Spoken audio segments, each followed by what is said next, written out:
Hello दोस्तों, channel पर आपका स्वागत है।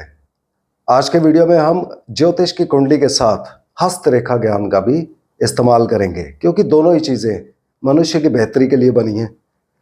तो इस वीडियो में जो लोग ज्योतिष के बारे में जानते हैं वो हस्तरेखा का लाभ भी उठा सकेंगे, क्योंकि कई लोगों का टाइम ऑफ बर्थ ठीक नहीं होता है, तो उसको हस्तरेखा से चेक करके हम कुंडली को मैच कर सकते हैं। और जो लोग हस्तरेखा के बारे में जानते हैं वो ज्योतिष के उपायों का लाभ उठा सकते हैं। तो दोनों चीज़ का हम इस्तेमाल करेंगे। और वीडियो के अंदर हम पहले भाग में शनि देव के 8वें भाव में क्या प्रभाव होते हैं जनरली सभी लग्नों में, उनको देखेंगे और उनके उपाय देखेंगे। और दूसरे भाग में हम ज़्यादा सूक्ष्मता में जाएंगे और डिग्री वाइज इनके इफेक्ट्स को देखेंगे। तो जब भी हम शनि देव को 8वें भाव में देखते हैं तो आपने अपने हाथ में देखना है, आपके हाथ की रेखा में यहाँ से ये जो सबसे बड़ी उंगली है, इस उंगली से एक लाइन निकलती हुई यहाँ बाहर की तरफ बीचों बीच जानी चाहिए, जैसा कि बोर्ड पर भी दिखाया गया है। ये इंडिकेट करती है कि शनिदेव अष्टम भाव में हो सकते हैं, परंतु ये ज़रूरी नहीं है कि सभी के हाथों में ये रेखा हो, क्योंकि हर एक के हाथ की रेखाएं अलग होती हैं, सबके थंब प्रिंट अलग होते हैं। मगर ये एक इंडिकेशन होती है, और जिनको अपने टाइम ऑफ बर्थ नहीं पता वो लोग इस चीज़ का इस्तेमाल करके अपनी कुंडली को सही करने में सहायता पा सकते हैं। शनिदेव 8वें भाव में, शनिदेव अपने आप में धीरे चलने वाले ग्रह हैं, सारे रिजल्ट स्लो आते हैं। और 8वां भाव हमारा मृत्यु स्थान कहा जाता है, मारक स्थान कहा जाता है, यानी कि व्यक्ति की मृत्यु भी देर से आएगी, क्योंकि शनिदेव देरी के कारक है, अर्थात व्यक्ति की उम्र लंबी होगी। दूसरी चीज, शनिदेव व्यक्ति की आंखों को प्रभावित कर सकते हैं, और वो भी धीरे धीरे, अर्थात बुढ़ापे में व्यक्ति को नजर में प्रॉब्लम हो सकती है। शनिदेव 8वें भाव में बैठ के अच्छा और बुरा दोनों तरह के प्रभाव दे सकते हैं, मगर 8वां भाव अपने आप में रुकावटों का, प्रॉब्लम्स का भाव है, तो वो कोई ना कोई प्रॉब्लम ज्यादातर लोगों के लिए यहां पर देते हैं। शनिदेव का जब भी हमने रिजल्ट देखना हो, हमें मंगल देव की स्थिति देखनी चाहिए। अगर मंगल देवता कुंडली में अच्छे हैं तो शनिदेव के प्रभाव भी ज्यादातर अच्छे ही समझे जाते हैं। साथ ही राहु और केतु को भी देखिए। अगर केतु कुंडली के पहले से छठे भाव में हो, यानी कि पहला, दूसरा, तीसरा, चौथा, पांचवा और छठा, अगर इनमें से कहीं केतु हो तो राहु देवता ऑटोमेटिकली 7वें से 12वें भाव में उनके बिल्कुल ऑपोजिट होंगे। उस केस में भी शनिदेव ज्यादातर लोगों के लिए अच्छे प्रभाव भी दिखाते हैं।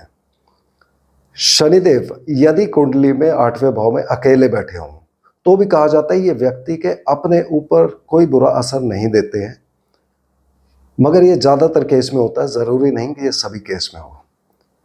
मगर अगर इनके साथ कोई और ग्रह बैठा होगा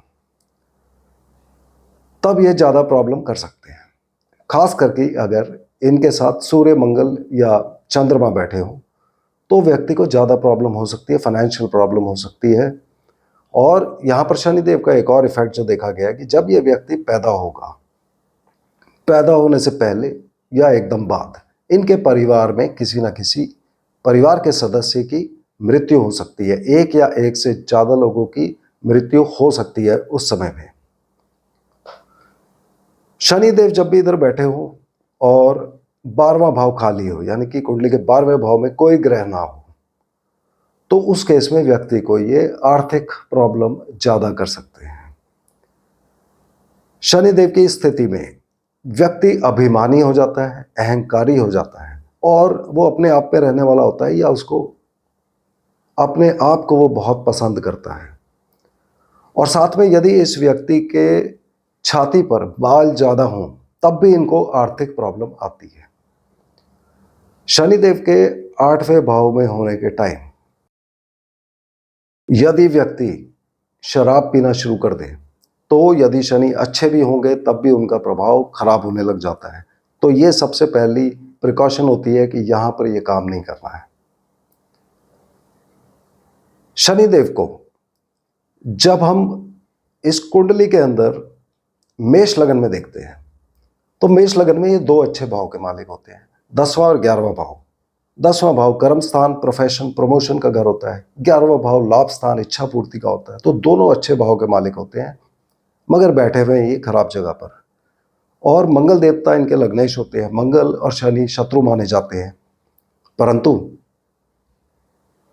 मंगल देवता यद्यपि अपनी मेष राशि में शनि देव को नीच कर देते हैं, मगर शनि देव अपनी मकर राशि में मंगल देवता को उच्च कर देते हैं। तो शनि देव कहीं ना कहीं मंगल देवता को मदद ही दे रहे होते हैं। तो शनि देव चूंकि खराब भाव 8वें भाव में बैठे हैं और एक सबसे अच्छे भाव 11वें भाव के मालिक है, यानी कि शनि देव का प्रभाव अच्छा या बुरा है, उसके लिए हमें मेष लगन की कुंडली में 11वें भाव को जरूर चेक करना चाहिए। अगर 11वां भाव अच्छा है तो व्यक्ति को प्रोफेशन में मदद करेंगे और व्यक्ति को हर तरह का फायदा होगा, मगर 8वें भाव से रुकावटें आती रहेंगी या धीरे धीरे रिजल्ट आएंगे। मगर यदि 11वां भाव कमजोर है तो व्यक्ति के प्रोफेशन में प्रॉब्लम होगी। साथ ही ये व्यक्ति को पैतृक धन इत्यादि दिलवा सकते हैं, कोई लमसम में कोई फंसा हुआ पैसा जैसे इंश्योरेंस, ग्रेच्युटी, पेंशन, बोनस इत्यादि मिल सकता है। व्यक्ति उद्योग में जा सकता है, उद्योगपति बन सकता है, इंश्योरेंस, सर्जरी के कामों में फायदा, सिक्योरिटी फोर्सेस से व्यक्ति जुड़ सकता है, वेलफेयर ऑर्गेनाइजेशन, एनजीओ, एनपीओ के साथ जुड़ सकता है व्यक्ति। इस तरह के ये सब प्रभाव देंगे, मगर 8वें भाव के प्रभाव में कुछ ना कुछ रुकावटें, देरी और स्वास्थ्य की प्रॉब्लम भी देते रहेंगे। मेष लगन की कुंडली में जब शनि देव 0 डिग्री से 3 डिग्री 20 मिनट के बीच में है अष्टम भाव में, उस केस में हमें बृहस्पति देव की पोजीशन चेक करनी है। इस पोजीशन में जो अभी हमने शनि देव के 10वें 11वें भर के रिजल्ट्स को डिस्कस किया, उसके अतिरिक्त प्रभाव में ये व्यक्ति को विदेश यात्रा कराएंगे, लंबी यात्राएं कराएंगे, विदेश सेटलमेंट भी हो सकती है, हायर एजुकेशन का खत्म होना इस पीरियड में दिखाएंगे, नौकरी में परिवर्तन, ट्रांसफर, चेंजेस, व्यक्ति का खर्चा होता रहेगा, व्यक्ति को कोई ना कोई कर्जा वापस करना पड़ेगा और कर्जा वापस करने में तकलीफ होगी, प्रॉब्लम होगी, ठीक तरह से वापस नहीं कर पाएंगे, रातों की नींद व्यक्ति की खराब होगी। और इस केस में उपाय के तौर पे इस व्यक्ति को ब्राह्मण या पुजारी या गुरु, शिक्षक, इन लोगों की पूजा और सम्मान करना चाहिए और गरीब और बूढ़े लोगों की मदद करनी चाहिए। जब शनिदेव मेष लगन के 8वें भाव में 3 डिग्री 20 मिनट से लेकर 16 डिग्री 40 मिनट के बीच में है, तब ये वही प्रभाव देंगे अपने जिनकी हमने बात की थी 8वें, 10वें और 11वें घर के। जब शनिदेव 8वें भाव में मेष लगन में 16 डिग्री 40 मिनट से लेके 30 डिग्री के बीच में है, तब हमने बुध देवता की पोजीशन चेक करनी है।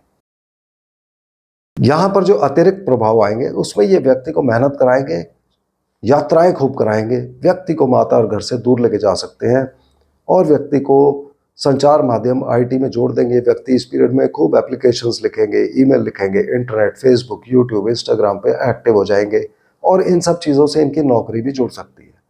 ये व्यक्ति को नौकरी मिलने में और लोन मिलने में भी यहाँ पर सहायता करेंगे, कोर्ट केसेस में इन्वॉल्व करेंगे और कॉम्पिटिटिव एग्जाम्स में भी इन्वॉल्व करेंगे। और यहाँ पर ये व्यक्ति को मेडिकल प्रॉब्लम दे सकते हैं, स्वास्थ्य का ध्यान रखना चाहिए इस पोजीशन में, और छोटे मोटे एक्सीडेंट भी दे सकते हैं। उपाय के तौर पे इस पोजीशन में पक्षियों को खुले मैदान में दाना दिया जाता है। तो मुझे उम्मीद है कि आपको शनिदेव का ये प्रभाव समझ आ गया होगा। एक बात आप हमेशा याद रखिए कि जिनकी भी शनिदेव की दशा चल रही हो, उनको शराब और मांसाहार का सेवन एकदम नहीं करना चाहिए, क्योंकि उससे यदि शनिदेव कुंडली में अच्छे भी हैं तब भी खराब हो जाते हैं। तो अगले वीडियो में हम फिर मिलते हैं, तब तक के लिए धन्यवाद।